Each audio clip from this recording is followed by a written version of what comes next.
Assalamualaikum warahmatullahi wabarakatuh.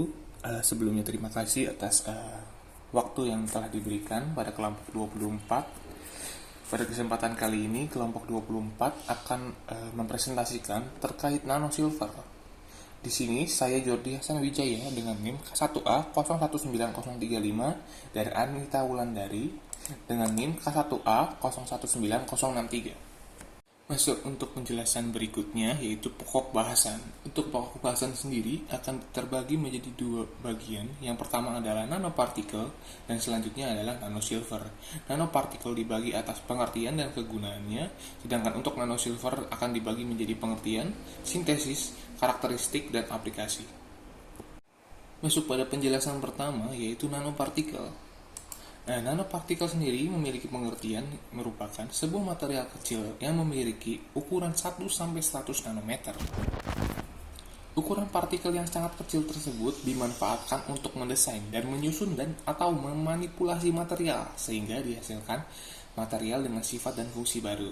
Material nanopartikel sendiri telah banyak menarik penelitian karena material nanopartikel menunjukkan sifat fisika dan kimia yang sangat berbeda dari ukuran yang besar, seperti kekuatan mekanik, elektronik, magnetik, kestabilan termal, katalik, dan optik. Ada dua hal utama yang membuat nanopartikel berbeda dengan material sejenis dalam ukuran besar, yaitu yang pertama, karena ukurannya yang kecil. Nanopartikel memiliki nilai perbandingan antara luas permukaan dan volume yang lebih besar jika dibandingkan dengan partikel sejenisnya dalam ukuran besar. Ini membuat nanopartikel memiliki sifat lebih reaktif. Reaktivitas material ditentukan oleh atom-atom di permukaan, karena hanya atom-atom tersebut yang bersentuhan langsung dengan material lain. Lalu yang kedua adalah ketika ukuran partikel menuju orde nanometer, hukum fisika yang berlaku lebih didominasi oleh hukum-hukum fisika kuantum. Sebagai perbandingan, ukuran dari 1 sampai 100 nanometer ini sendiri dapat digambarkan sebagai perbandingan satu buah kacang. Satu buah kacang ini sendiri memiliki ukuran 1 cm. Apabila 1 cm ini dalam bentuk kacang dibagi menjadi 10 bagian, maka akan didapatkan ukuran 1 mm.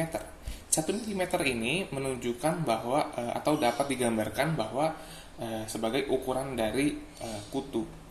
Lalu untuk ukuran 1 mm ini apabila dibagi menjadi 10 bagian, maka akan didapatkan 100 mikrometer. 100 mikrometer ini dapat digambarkan sebagai satu helai rambut manusia.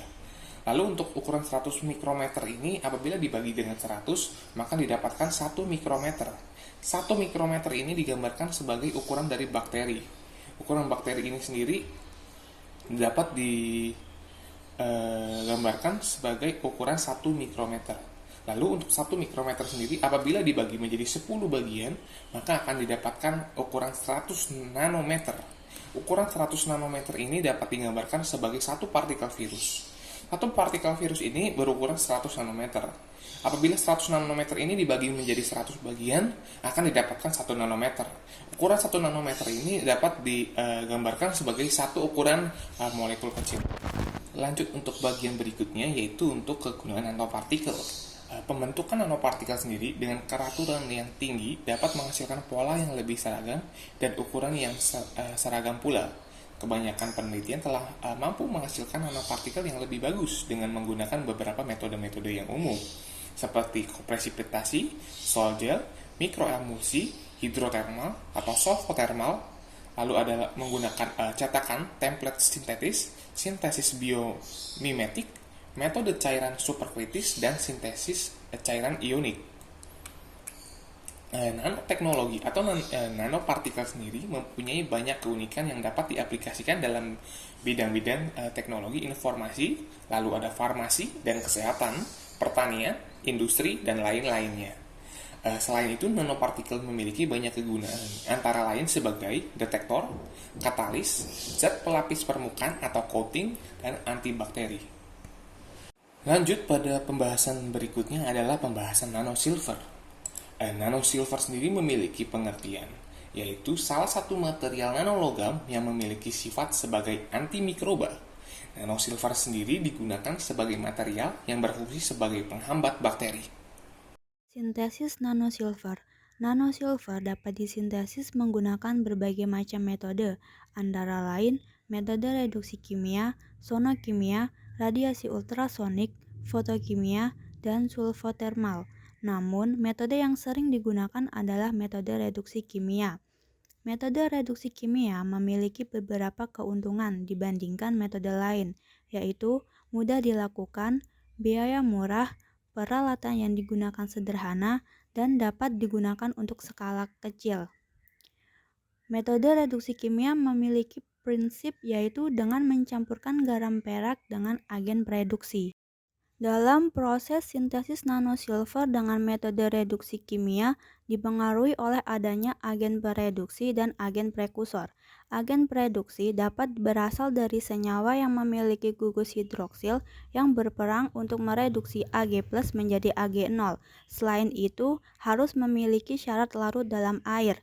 Pemilihan agen pereduksi dalam sintesis nanosilver menjadi hal yang penting karena akan mempengaruhi ukuran partikel yang dihasilkan. Salah satu senyawa yang dapat digunakan sebagai agen pereduksi adalah asam sitrat. Asam sitrat dipilih karena mampu mereduksi perak menjadi partikel perak berukuran nanometer dan sifatnya yang cenderung aman bagi lingkungan. Selain agen pereduksi dalam proses sintesis nanosilver, dipengaruhi oleh agen prekursor. Agen prekursor ini yang akan mempengaruhi distribusi ukuran partikelnya. Agen prekursor yang sering digunakan dalam sintesis nanosilver adalah perak nitrat. Mekanisme sintesis nanosilver dapat dijelaskan menggunakan dua tahapan. Tahap pertama, terjadi reduksi ion logam serta nukleasi atom logam yang mengalami reduksi, di mana pada hal ini asam sitrat digunakan sebagai agen pereduksi yang mampu mereduksi Ag+ menjadi Ag0. Selain itu, asam sitrat juga memiliki kemampuan untuk menstabilkan koloid nanosilver. Koloid nanosilver distabilkan oleh adanya gaya tolak-menolak antar partikel perak dan menjaga terjadinya aglomerasi. Asam sitrat memiliki gugus hidroksil yang berperan dalam proses reduksi ion Ag+. Gugus hidroksil bekerja dengan cara mendorong elektron ke ion Ag+ untuk menghasilkan Ag partikel nano atau Ag0. Tahap kedua berlangsung ketika sejumlah nanosilver dari hasil tahap pertama berdekatan secara spontan dan membentuk partikel dengan ukuran yang lebih besar. Ukuran partikel dalam proses sintesis dapat dipengaruhi oleh beberapa faktor, yaitu temperatur larutan, konsentrasi garam, agen pereduksi, dan waktu reaksi. Keberhasilan dari proses sintesis dapat diidentifikasi melalui analisis menggunakan spektrofotometer UV vis.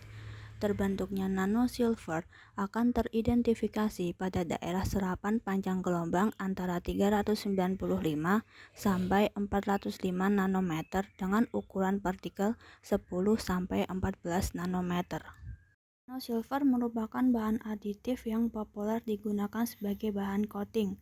Karakteristik dari nanosilver adalah sebagai berikut: memiliki sifat biologis, optik, dan listrik khusus, memiliki konduktivitas termal dan listrik tertinggi dari semua logam, serta tahan korosi.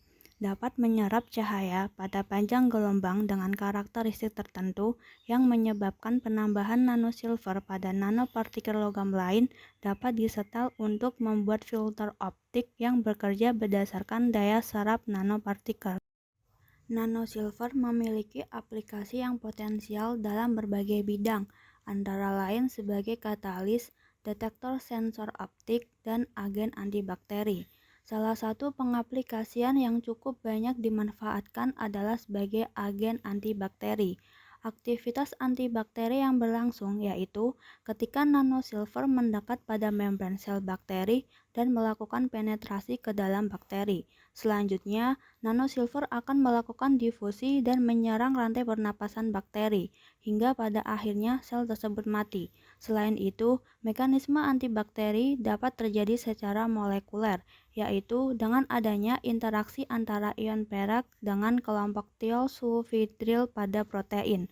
Kemampuan antibakteri tersebut antara lain: 1. Merusak dinding sel bakteri, 2. Mengganggu metabolisme sel, dan 3. Menghambat sintesis sel bakteri.